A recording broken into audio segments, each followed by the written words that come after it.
Good afternoon to the three gentlemen, and thank you for coming out to spare your time to talk to us. Well, I have to leave early, that's why I dressed to be able to ask you a question. And the issue is very complex, so I really don't know where to start. But I do thank you for all the good ideas, economics locally, nationally, from you, Roland, might be energy proposal. And I wonder, just one quick question. Have you got some powerful people ears that could bring it to fruition?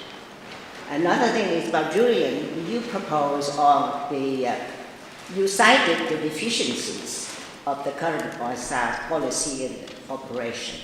And you also proposed the solutions to them. Now, you know that the Alberta environment have very good policy about environment protection. But the question is the problem that they don't enforce it. And federally, with Bill 38, C-38, they really devastated all the environmental protections requirement and even the muzzle of the scientific voices. So we know what the problem is. Unless NDP can win the next election, then you can bring those a good solution into realization that we have the economy here and nationally. My question is a very practical one, meaning, meanwhile, short of plan B or plan A, where you can win the election that can change the country around and better improving the economy and so on, what do you do from now till then, till the next election, and even after that? How you propose what the mechanism, the procedures that can bring your good idea into realization? Thank you. Please keep your answers short. All of you don't have to answer the question. It's a great question, and I'm going to try to keep it short, but it actually strikes at the heart of what we have to do over the next 2 years. We raise these issues in every forum that's possible. That's why I'm going across the country speaking to great groups of Canadians like this one here, to make sure the Canadians are aware and engaged and responding to the kinds of things that we want to see in a national energy strategy.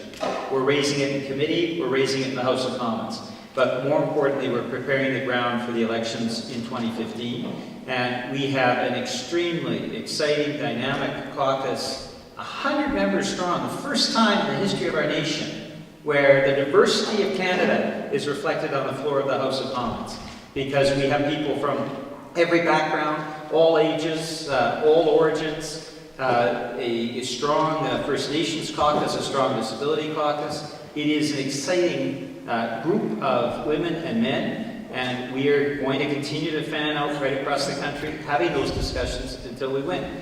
Tom Mulcair is probably has been going up in the polls ever since the mid part of the summer, and I think that's a result of the hard work that we're putting in. But we're going to continue to work as hard as we can, and that's with the help of Canadians like yourself. That's going to make the difference.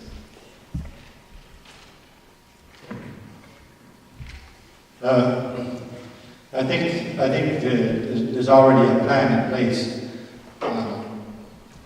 We've seen the Alberta government and the federal government change their tune when people speak up. We say the Alberta government is not very good at enforcing their own regulations, but they change when things happen, and those things are people crying out. So you all remember the duck situation in the St. Croix ponds. The immediate reaction to the government, based on the reaction from the people, was to start legislating tailings ponds. And the outcome of those discussions is developing new technologies to eliminate tailings ponds altogether. That we recycle the water in the process of refining and upgrading. It's changing up there because the people of Alberta have spoken up. It's really brings me back to 2002 when Chrétien announced they were going to sign on to the Kyoto Accord. And in Alberta, there was a big scream coming out of Alberta, mostly from CAP, Canadian Association of Petroleum Producers. Outcry saying it's going to kill the industry and we're going to walk away. Nobody walks away from billions of dollars.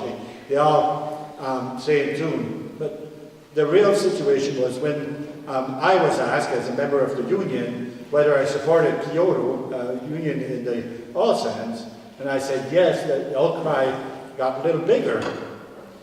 But the president, the CEO of Suncor at the time says, I'm not getting into that game of good or bad Kyoto.